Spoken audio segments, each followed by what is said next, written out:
Assalamualaikum warahmatullahi wabarakatuh. Selamat pagi.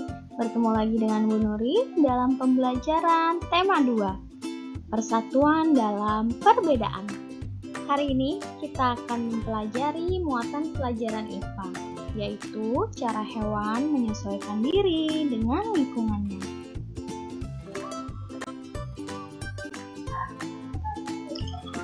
Tujuan pembelajaran kita hari ini yang pertama, menyebutkan cara hewan menyesuaikan diri dengan lingkungannya. Kemudian, menjelaskan cara hewan menyesuaikan diri dengan lingkungannya. Selanjutnya, menyajikan karya tentang cara hewan menyesuaikan diri dengan lingkungannya.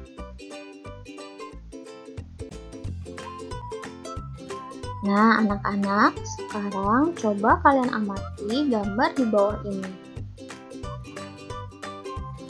Jika kalian perhatikan, ada bagian sayapnya yang memiliki corak seperti mata burung hantu.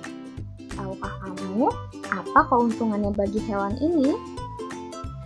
Ciri yang dimiliki oleh hewan tersebut merupakan penyesuaian bentuk tubuh untuk melindungi diri dari pemangsa.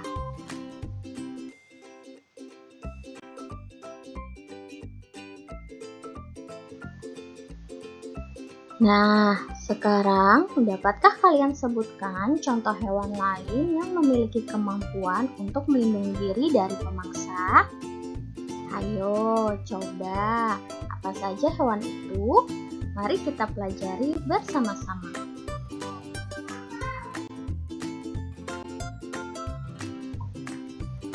Setiap makhluk hidup melakukan penyesuaian diri dengan lingkungannya yang disebut dengan adaptasi.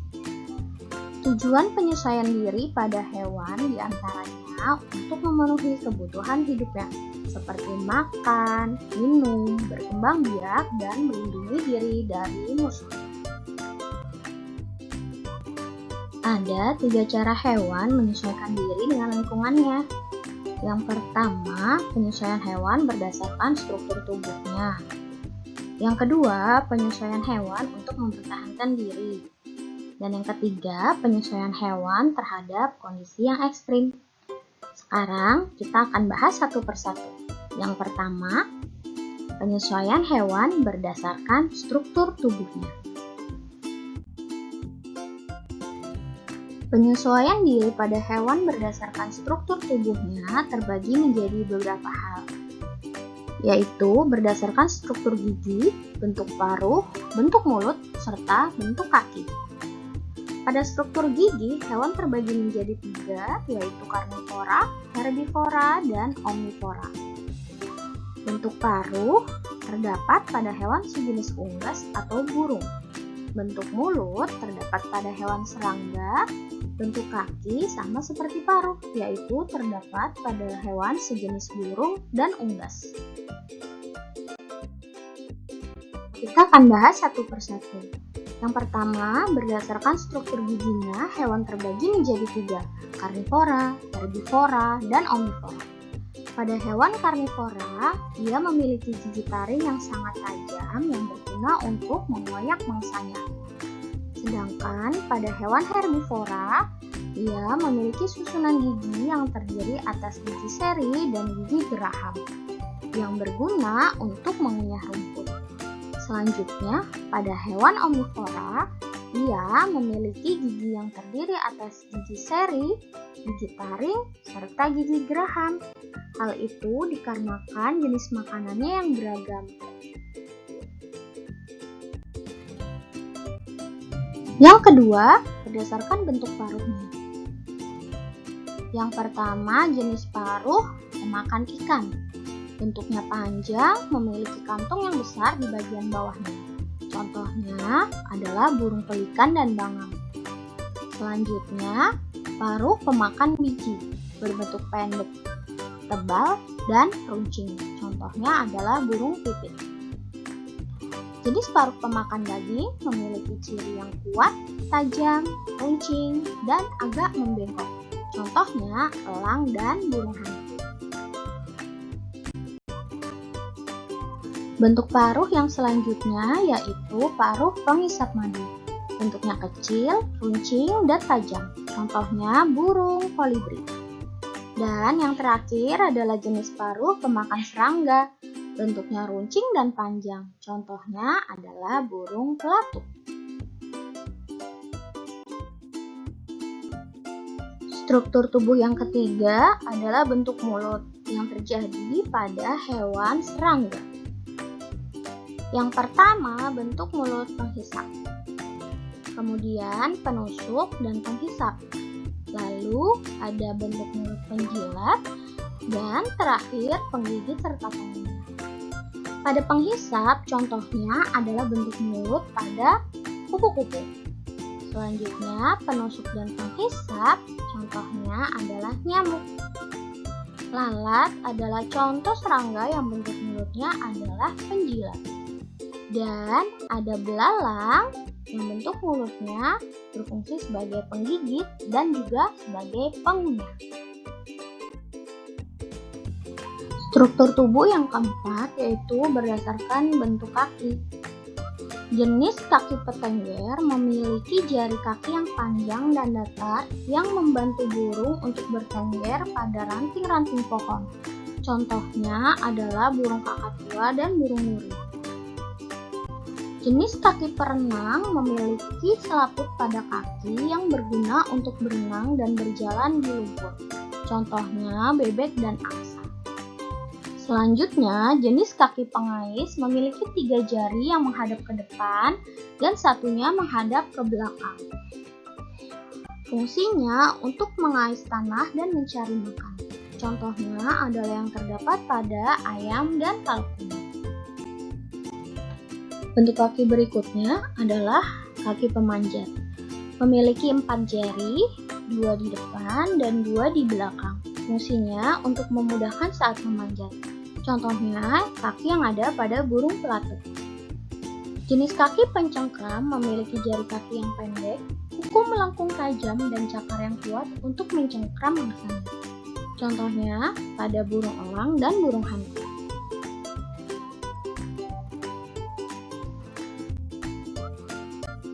Sekarang kita akan membahas bagaimana cara hewan menyesuaikan diri dengan lingkungannya. Yang kedua, yaitu penyesuaian untuk mempertahankan dirinya.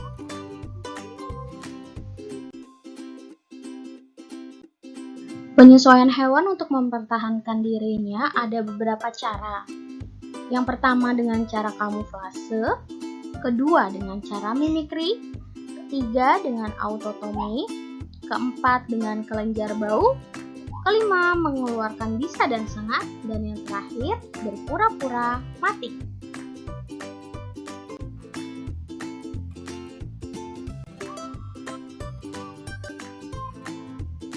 Yang pertama, kita akan membahas dari cara kamuflase, yaitu menyamarkan diri dengan menyesuaikan warna atau bentuk tubuhnya menyerupai lingkungan sekitar. Coba kamu lihat pada gambar di situ. Dapatkah kamu menemukan hewan di dalam gambar tersebut? Ya, yang pertama adalah ular. Kemudian yang kedua adalah katak. Mereka menyesuaikan diri dengan menyamar di tempat-tempat yang warna dan bentuknya mirip dengan tubuh mereka. Lihat gambar berikutnya. Apakah kamu menemukan ada hewan pada gambar tersebut? Ya, benar sekali. Itu adalah burung hantu. Lihat, dengan warnanya yang seperti itu, ia bisa bersembunyi di pohon sehingga mangsa tidak dapat mengetahui keberadaannya.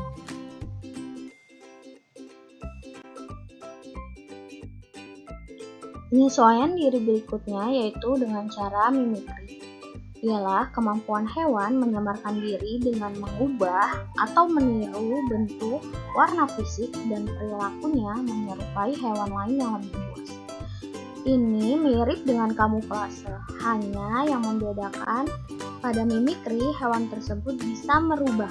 Jika di kamuflase tidak dapat merubah, hanya bisa menyamarkan. Lihat gambar berikut ini. Jika dilihat sekilas, Hewan ini terlihat sama, bukan?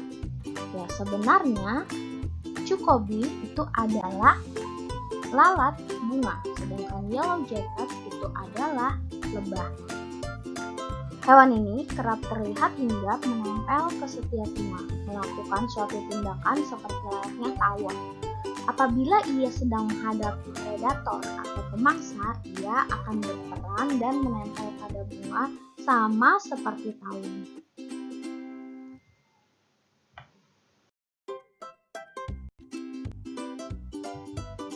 Yang ketiga adalah dengan cara autotomi, yaitu memutuskan bagian tubuhnya dan menumbuhkannya kembali.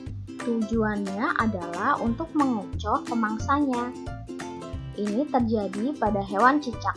Nah, bisa kalian lihat, buntutnya dapat terlepas. Nantinya dari bagian tubuh yang terlepas itu akan tumbuh kembali ekornya.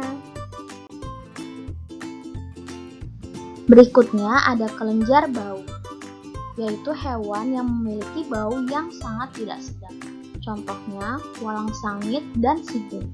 Jika mereka dalam keadaan bahaya, mereka akan mengeluarkan bau yang tidak sedap sehingga pemangsa tidak jadi memangsa mereka.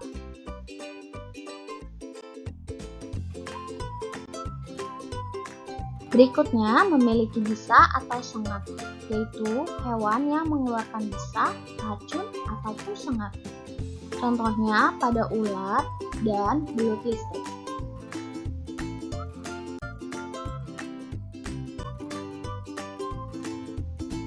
Kemudian yang terakhir adalah berpura-pura mati, yaitu mengelabui musuh dengan membuat dirinya seolah mati. Contohnya adalah hewan kumbang. Nah, anak-anak, masih ada beberapa contoh lainnya, yaitu ikan buntal, terenggiling, kaki seribu, dan landak. Ikan buntal memiliki kemampuan menggembungkan tubuhnya sebagai bentuk perlindungan diri. Selain itu, ikan ini juga memiliki duri-duri beracun pada tubuhnya untuk melumpuhkan pemangsa. Terenggiling dan kaki seribu memiliki struktur kulit yang keras. Saat terancam, kedua hewan ini akan menggulung dirinya sehingga pemangsa akan kesulitan untuk memangsanya. Dan landak memiliki rambut seperti duri yang dilapisi keratin untuk menakuti musuhnya dan melindungi diri dari pemangsa. Sekarang kita ada di pembahasan berikutnya, cara hewan menyesuaikan diri dengan lingkungannya yang ketiga, yaitu penyesuaian hewan terhadap kondisi yang ekstrim. Penyesuaian hewan terhadap kondisi ekstrim terbagi menjadi dua, yaitu yang ada di daerah kutub dan yang ada di daerah gurun.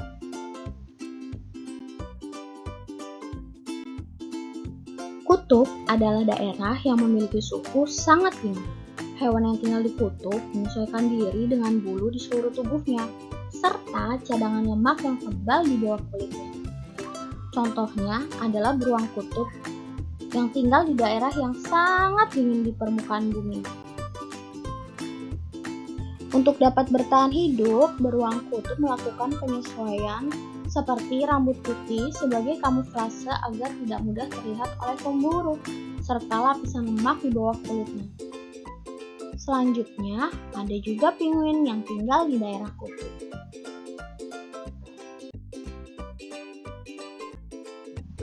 Gurun merupakan daerah yang sangat panas dan tandus.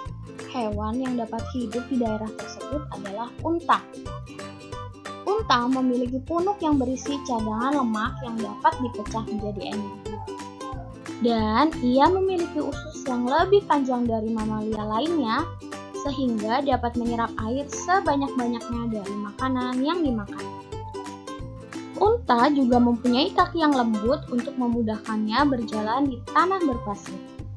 Dan yang penting, ia memiliki bulu mata yang lebat, yang berfungsi menghalangi pasir masuk ke dalam hidung maupun ke dalam matanya.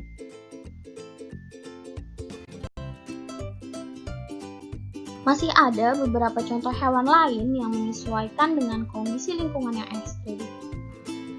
Ada kelelawar yang mempunyai kemampuan ekolokasi, yaitu kemampuan untuk mendeteksi benda di sekitarnya dengan menggunakan pantulan bunyi. Ada burung hantu yang memiliki penglihatan serta pendengaran yang tajam dan sangat peka untuk mencari mangsa di malam hari. Kemudian ada lumba-lumba dan paus. Lumba-lumba dan paus muncul ke permukaan laut untuk mengambil oksigen. Kedua hewan ini juga mempunyai kemampuan ekolokasi. Nah, anak-anak, sekian dulu penjelasan dari Ibu. Sampai jumpa di pembelajaran berikutnya. Terima kasih. Wassalamualaikum warahmatullahi wabarakatuh.